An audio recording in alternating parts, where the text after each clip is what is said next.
नमस्कार, India news में आप सभी का स्वागत है। आप देख रहे हैं सुपरफास्ट 100। मैं हूं आपके साथ मैत्रेयी त्रिपाठी और आपके साथ मैं हूं राजीव। शुरुआत करेंगे बड़ी खबर से। दिल्ली के तुर्कमान गेट इलाके में बीती रात लोगों ने जमकर हंगामा किया। बेतहाशा बिजली कटौती से नाराज लोगों ने बिजली विभाग के खिलाफ जमकर नारेबाजी की और सड़क जाम कर अपना विरोध जताया।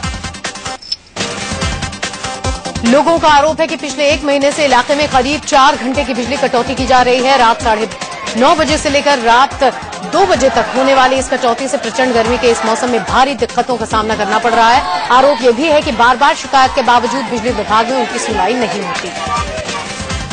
सड़क पर दिख रहे दिल्ली वालों के इस गुस्से की वजह दरअसल मौसम का टॉर्चर भी है। दिल्ली में शुक्रवार को गर्मी ने पिछले 19 साल का रिकॉर्ड तोड़ दिया। पालम में पारा 47 डिग्री सेल्सियस दर्ज किया गया। दिल्ली वालों को फिलहाल गर्मी से राहत मिलने की उम्मीद कम है।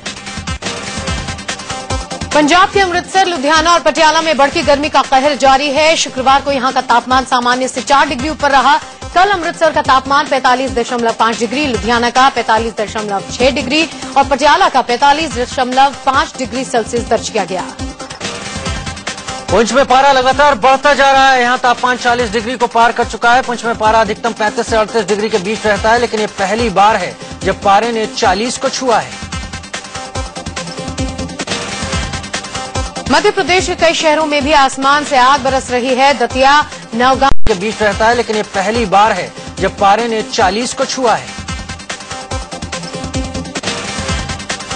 मध्य प्रदेश के कई शहरों में भी आसमान से आग बरस रही है। दतिया, नवगांव शुक्रवार को सबसे गर्म शहर रहे। यहां तापमान 43 डिग्री तक पहुंच गया। भोपाल में भी शुक्रवार सीजन का सबसे गर्म दिन नोट किया गया। गर्मी से त्रस्त देशवासियों के लिए अच्छी खबर है। केरल में मानसून ने दस्तक दे दी है। राज्य के कई हिस्सों में बारिश की फुहारें पड़ी। इसके बाद अब तेजी से मानसून उत्तर भारत की तरफ बढ़ेगा। दिल्ली के गांधीनगर इलाके में दिन दहाड़े हुई चाकूबाजी का सनसनीखेज वीडियो सामने आया है। 6 बदमाशों ने एक शख्स को सरेआम घेरकर उस पर चाकू से एक के बाद एक कई हमले किए। 2 बदमाशों के हाथ में बड़े चाकू थे। दोनों बेखौफ होकर एक शख्स पर टूट पड़े। दिल्ली में दिल दहला देने वाली वारदात किसी के दिल में खौफ पैदा कर दे। चाकूबाजी की तस्वीर सीसीटीवी कैमरे में कैद हो गई।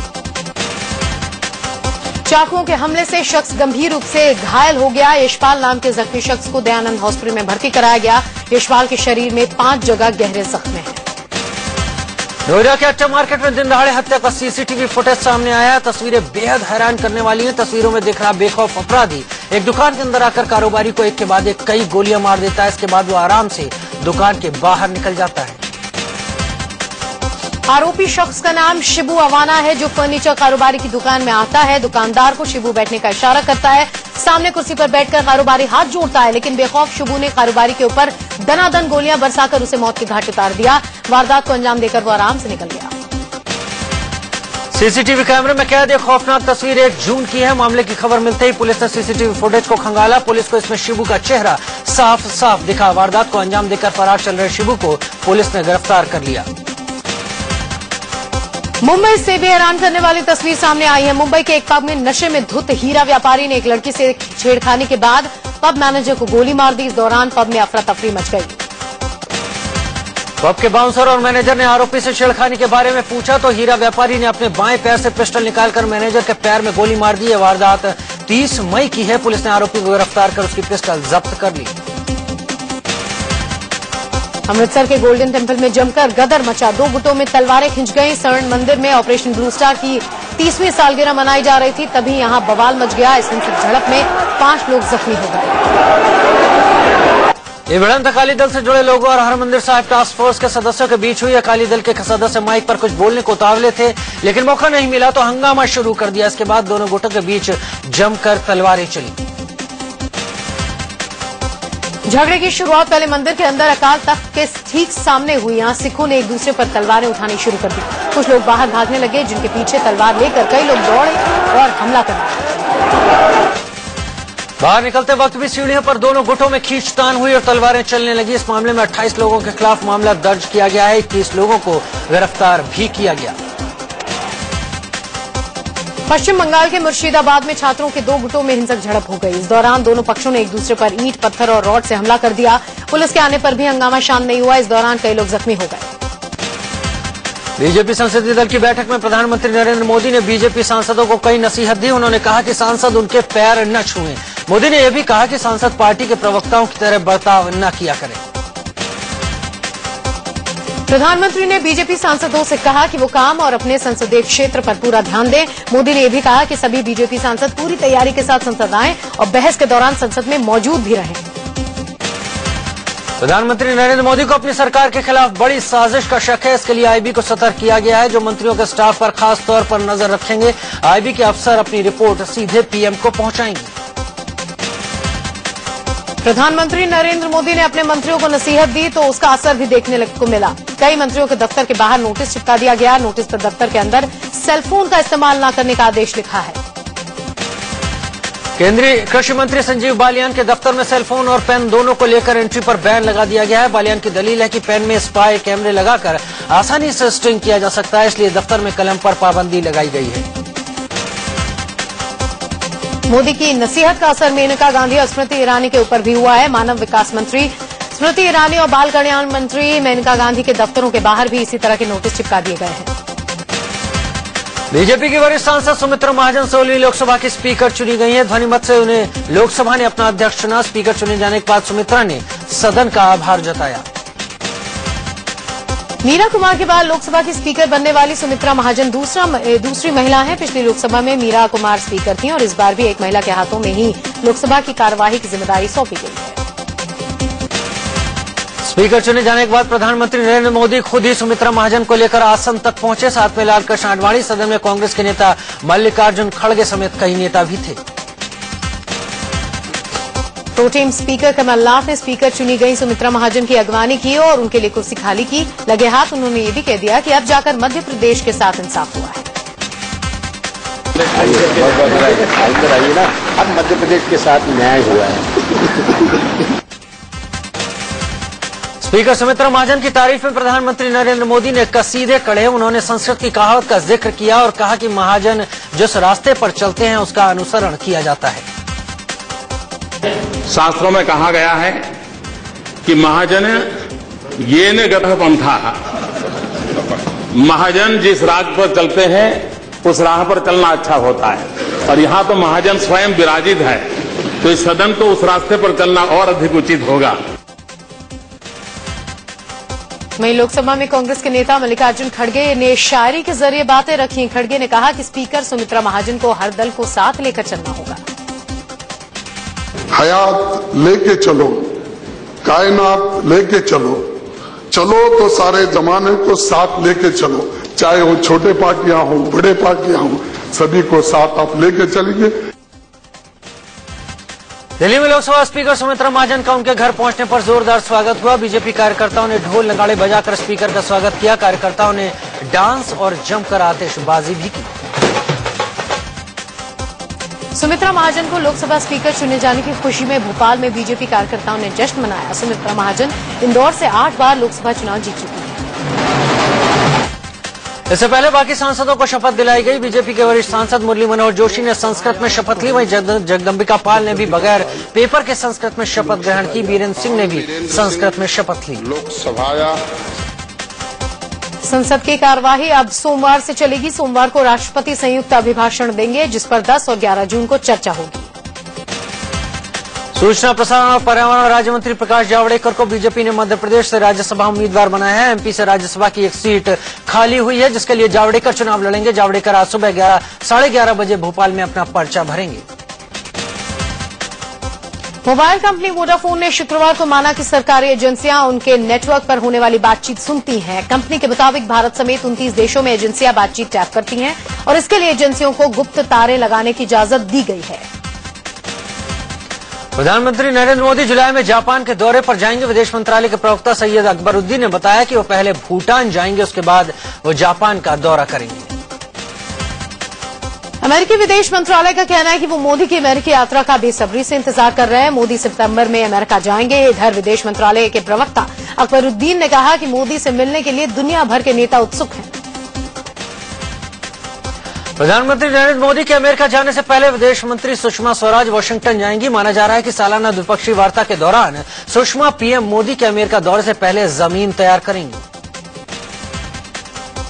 विदेश मंत्री सुषमा स्वराज इस महीने बांग्लादेश की यात्रा पर जाएंगी। सूत्रों से खबर है कि सुषमा 26 जून को ढाका जा सकती हैं। बांग्लादेश के विदेश मंत्री AH हारून ने सुषमा को बांग्लादेश आने का न्योता दिया। इससे पहले सुषमा PM मोदी के साथ भूटान भी जाएंगी।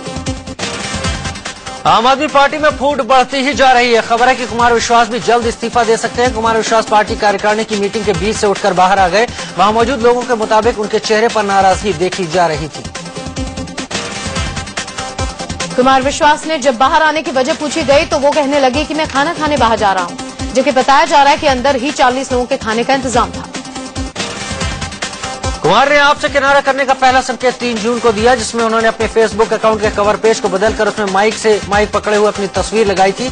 खबर है कि वो कवि सम्मेलन की दुनिया में लौटने को बेताब है। हालांकि पार्टी प्रवक्ता संजय सिंह और प्रशांत भूषण ने ऑल इज वेल दिखाने की पूरी कोशिश की। मीटिंग के बाद संजय सिंह ने कहा कि पार्टी में सब कुछ ठीक चल रहा है, जो दिक्कत है उन पर चर्चा की गई है, बाकी सब ठीक हो जाएगा।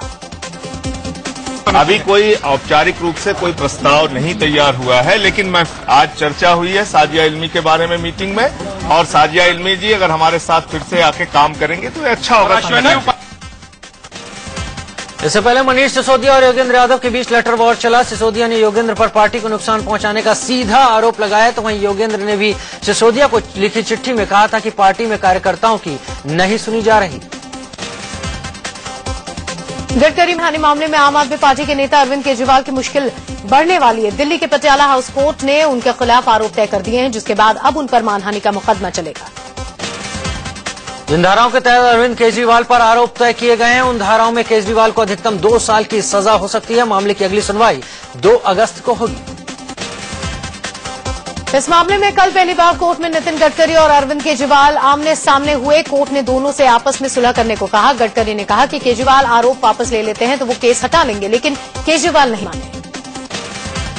कोर्ट में केजरीवाल ने गडकरी का प्रस्ताव मानने से साफ इनकार कर दिया। केजरीवाल ने गडकरी पर भ्रष्टाचार के आरोप लगाए थे। केजरीवाल के इनकार के बाद कोर्ट ने मामला आगे बढ़ाते हुए केजरीवाल पर आरोप तय कर दिए।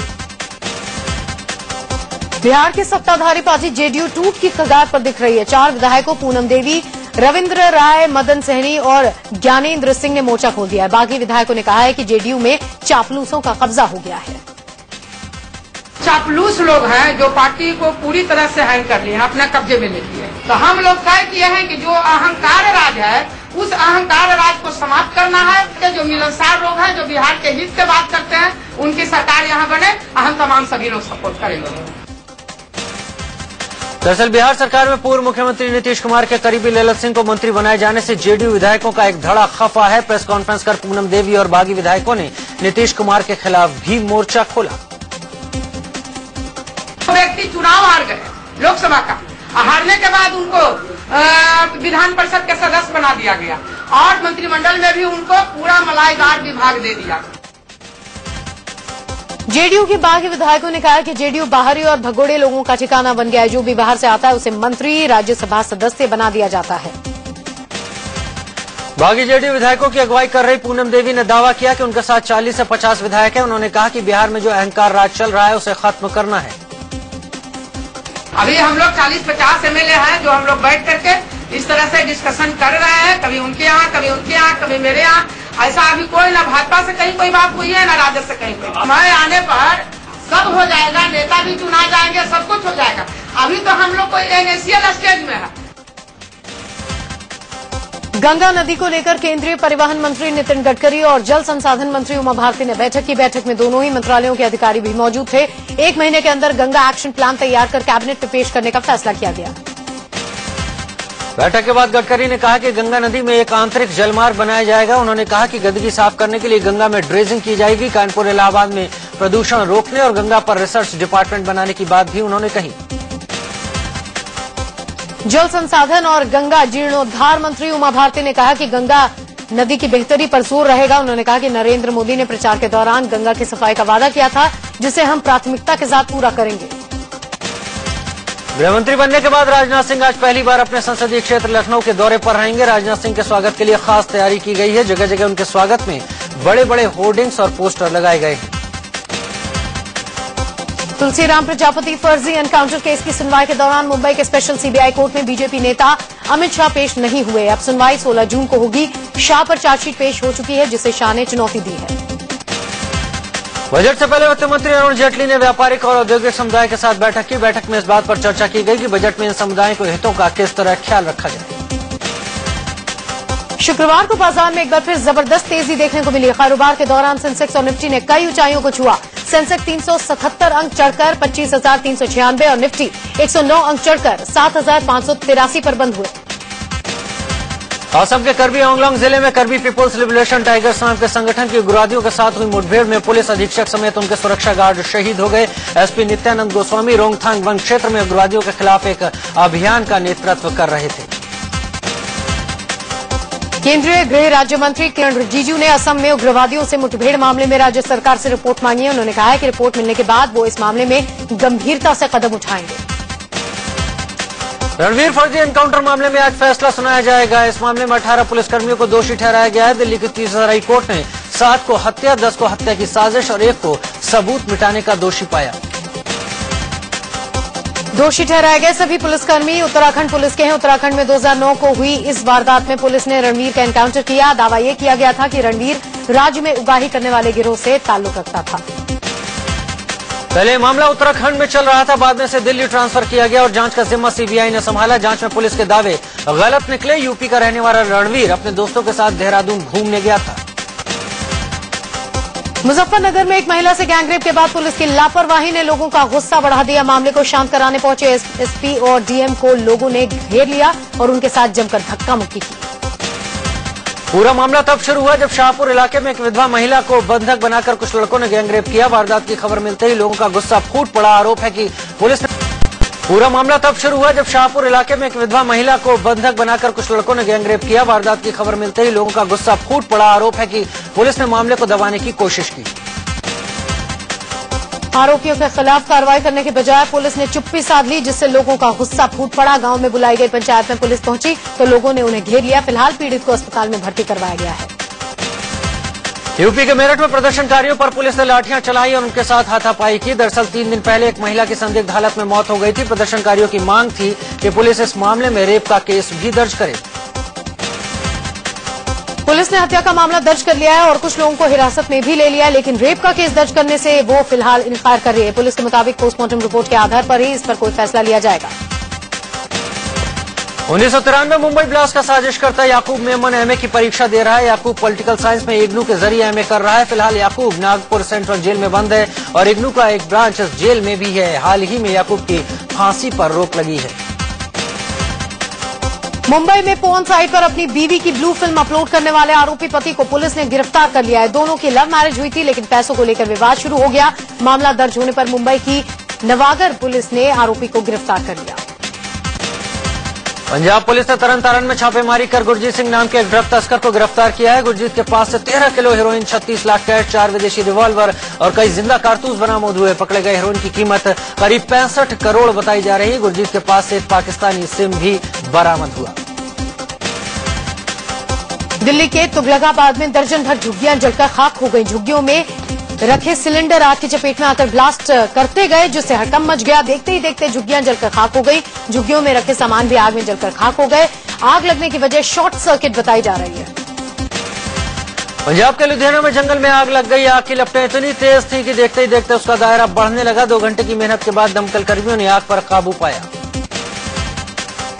मुंबई की वसई पुलिस ने दोस्त के घर से 18 लाख रुपए चोरी करने के मामले में 3 लड़कों को गिरफ्तार किया है। तीनों ने वारदात उस वक्त अंजाम दी जब पीड़ित परिवार के सारे लोग घर से बाहर गए थे। आरोपियों ने अपने दोस्त के घर ही डुप्लीकेट चाबी बनवा ली थी। उसी से इन तीनों ने घर का दरवाजा खोला। तीनों आरोपी नाबालिग बताए जा रहे हैं। पुलिस ने इनकी निशानदेही पर गोपाल चौहान नाम के शख्स को गिरफ्तार किया, जिसके पास से चोरी के पैसे रखे गए थे। इसके पास चोरी के रुपए बरामद कर लिए गए हैं और तीनों नाबालिग आरोपियों को बाल सुधार गृह भेज दिया गया है। कानपुर के रहने वाले सीआरपीएफ के एक जवान को अगवा किए जाने का मामला सामने आया है। जवान शिवानंद के मोबाइल से उसके पिता को मैसेज आया कि नक्सलियों ने उसे अगवा कर लिया है। छुट्टी के बाद शिवानंद 29 मई को ड्यूटी उतर जाने के लिए निकला था, लेकिन पहुंचा नहीं। शिवानंद छत्तीसगढ़ के नक्सल प्रभावित इलाके बीजापुर में तैनात है। शिवानंद के पिता का आरोप है कि अधिकारी ने शिवानंद को जान से मारने की धमकी दी थी। बेटे को बचाने के लिए शिवानंद के पिता ने केंद्र सरकार से गुहार लगाई है। अलीगढ़ के कुआरसी मोहल्ले में कांग्रेस की नेता सुधा गौड़ ने आग लगाकर खुदकुशी कर ली। बताया जा रहा है कि सुधा ने खुद को घर के अंदर बंद कर लिया और आग लगा ली। मौके पर पहुंची पुलिस ने सुधा को अस्पताल पहुंचाया, लेकिन उसकी जिंदगी नहीं बचाई जा सकी। पुलिस मामले की तफ्तीश में लग गई है। क्रिकेटर युवराज सिंह ने शिरडी में साईं बाबा के दर पर माथा टेका। वो अपनी मां के साथ यहां पहुंचे थे। उन्होंने बताया कि उनकी मां ने उनकी सलामती की दुआ मांगी थी, इसी वजह से उनका आना हुआ है। भारतीय क्रिकेट टीम के तेज गेंदबाज मोहम्मद शमी शादी के बंधन में बंध गए। शुक्रवार को मुरादाबाद के एक होटल शमी के निकाह का गवाह बना। शमी की पत्नी हसीन जहां मॉडलिंग के पेशे से जुड़ी हुई है और कोलकाता की रहने वाली है।